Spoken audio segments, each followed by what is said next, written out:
Okay, we are here on BGSUFalcons.com with the head coach of the BGSU women's golf team, Stephanie Young.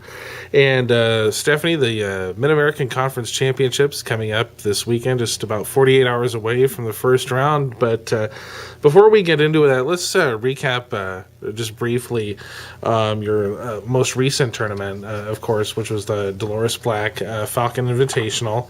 Why don't you tell us your thoughts about that? Well, it was another wonderful weekend, celebrating Dolores and what she's done to pave the way for our program. And we had a great alumni event honoring her. And we had many former players back and a lot of special fans and supporters that we have of the program. And so can't thank them enough for coming back and coming out to cheer us on. And it was just a really nice evening. And then obviously the tournament at Stone Ridge, you had 12 teams. And we finished 5th in the field. And, we would have liked to have finished higher, but we had, I think what's been really unique out of this season is that every event there's been a story and something to pull out to really look at and see forward progress as we move towards the MAC championship, and there certainly were a lot of those. And Shelby played very well, the only player for us to get in the 70s both days, so was really pleased with her play. Yeah, she was actually, I think, one of only 5, I think, in the whole tournament to have 70s on both days. It was, the playing conditions were, like they were last year, very tough. Yes. Falcon invite weather. So, I mean, how did that play into what the girls were able to do?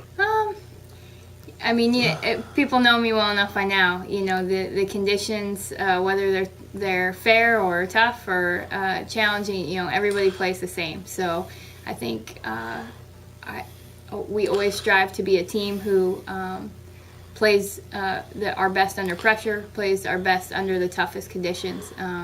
We want to be a team with strong character and strong mental toughness. And so I don't think that our performance had a direct effect to that. I think there's some things that we needed to work on. We have and talk through about how to be better prepared to do our very best at Max, and we're confident going into it.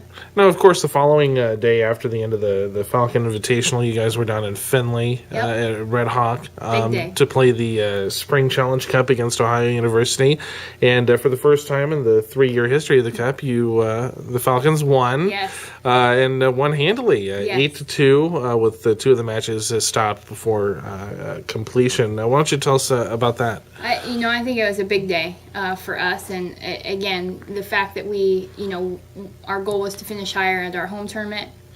And we talked, we had a team meeting afterwards and spoke about some things that we wanted to do better. And we didn't have we had a very quick turnaround. We were competing the very next day. So we had a great meeting, and we were able to execute a lot of the things that we had talked about just a few hours before. And I have so much respect for Coach Ovington and what she does at Ohio, and how she motivates her players, and how she's gotten the very best out of them. And they have been the better team the last 2 years. And this year they still have a great team. They have the Weavers, senior leaders, and we just have a great rivalry, a healthy competition between us and Ohio, and that really was, one of the reasons why we started it. And I was just very, very proud of the girls. There was probably 40-mile-an-hour wind gusts out at Red Hawk, and it was a tougher day than we had faced over the weekend. And just their mental toughness and their will and to execute, and I think it showed in the scores, and I was just really, really proud of them, and it's fun to bring the cup back. So. Now, what have you guys been doing over the last 10 days to kind of get ready for this weekend? Very specific practice, and we did qualifying. We had qualifying for the MAC lineup. We have such depth on our team, and not one person has led us, which is great as a coach to see so many people developing and doing it at a high level. So we had qualifying, and we had some specific practice, and it's hard to believe that we had our last practice here at home in Bowling Green last evening, so it's been a quick season. So can you reveal to us your lineup then? Yeah, we've submitted it to the MAC. And the first day it'll start out this way, and then as we all know, the next 2 days it'll shake out how they finish it score-wise. But Shelby Wilson will be 1, Bailey Arnold 2, Kelsey Benson 3, Paula DiFrancesco 4, and Patricia Holt number 5. Okay, now that's a little bit different. Typically this year, the team captain Amy Ruthenberg's been in there, and then Kelsey's not played quite so much this year. Yes. Is there anything specific there?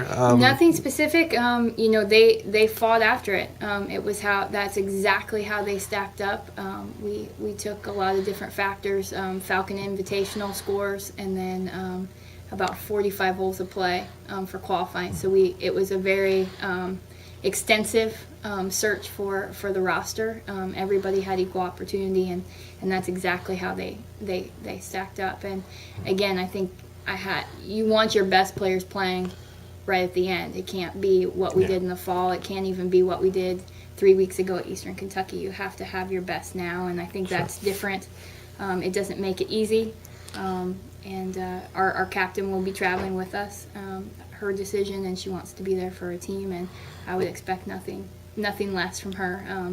She's completely team first, and very hard to not have her in the lineup, but at the same time, the 5 girls who are on it have earned their way, and golf offers unique challenges at times. So.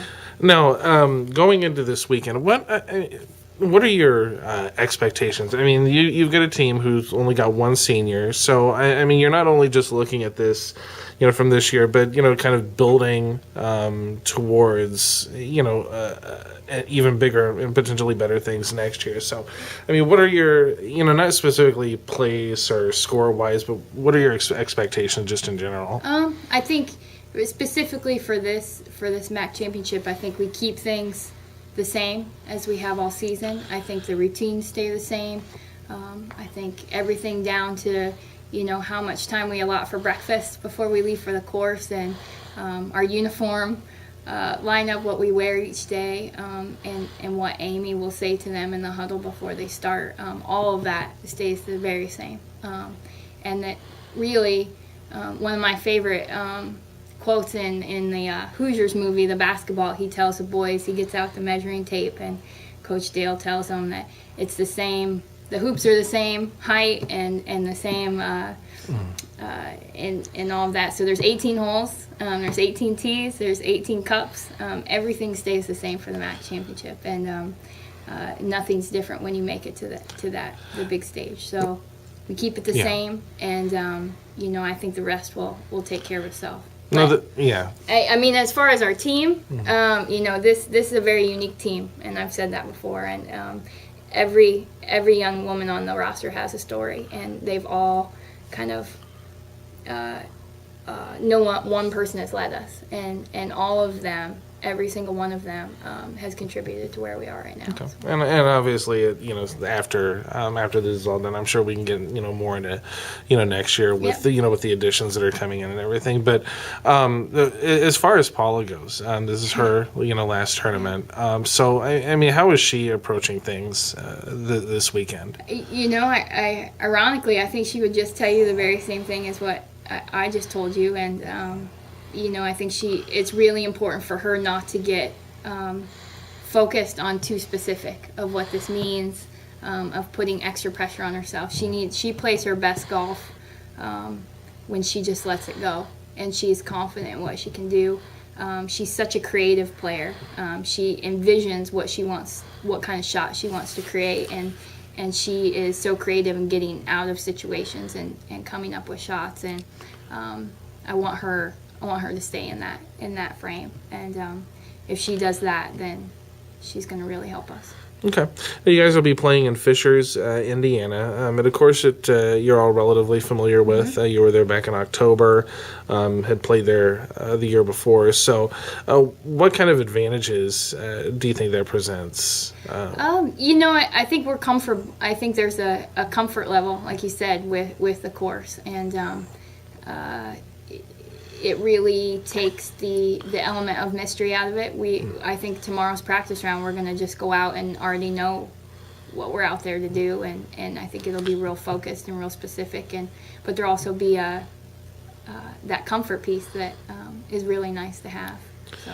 Do you go back to what the team did there in October at the preview? I don't. I think, obviously that's a reference for sure, but I don't think we compare. I think we're a different team than we were even in the fall. I think there's been growth. I think there's been personal development in every single one of the girls. I think I've worked really hard to be a better coach today than I was in the fall, and I think we've all stretched ourselves to be the best we can be for right now, and you can always have more, but I'm really excited at where we are right now. Okay, well, this will be the 14th MAC championships for the women's side, and Kent State has won every year, 13 in a row. Yeah. So, I mean, when you have a dominant team like that basically laps everybody else in the field, so to speak, I mean, how does that?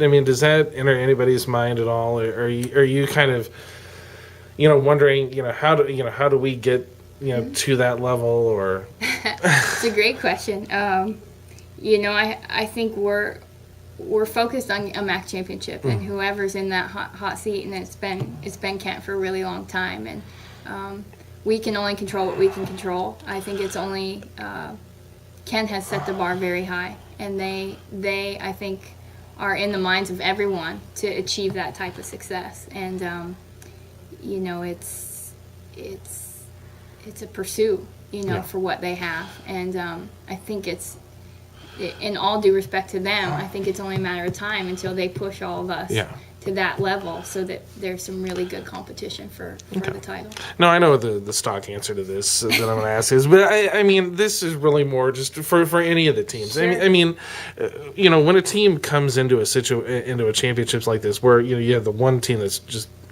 dominated everybody. I mean, do you enter with the idea that you can win, or is it something where you say, well, they're going to win, and we just want to finish as highly as possible? I think that if we can shoot a score of 300, which is 475, and you kind of break it down, it's kind of like the monster under the bed. When you actually analyze it, 475s adds up to 300. And if a team can put together 3 days of 300, that can win a MAC championship. And we've done that. We've shown that we can do that. So I think it's anybody's game. I think there's a lot of teams that, depending on the weather and depending on who can put three scores to what you can do and put three scores together, I think it's going to be a really fun MAC championship. Okay. So. All right. Well, that's all that I have for you today. We'll look forward to, watching the live scoring. Yeah, live score. That'll be there on GolfStat. It's a roller coaster ride. Be careful. If you access that, you're going to be refreshing all weekend. And we'll be back at this next week to kind of review the season and look forward to next year. Sounds great. Thank you, right. Matt. Thank you, Stephanie.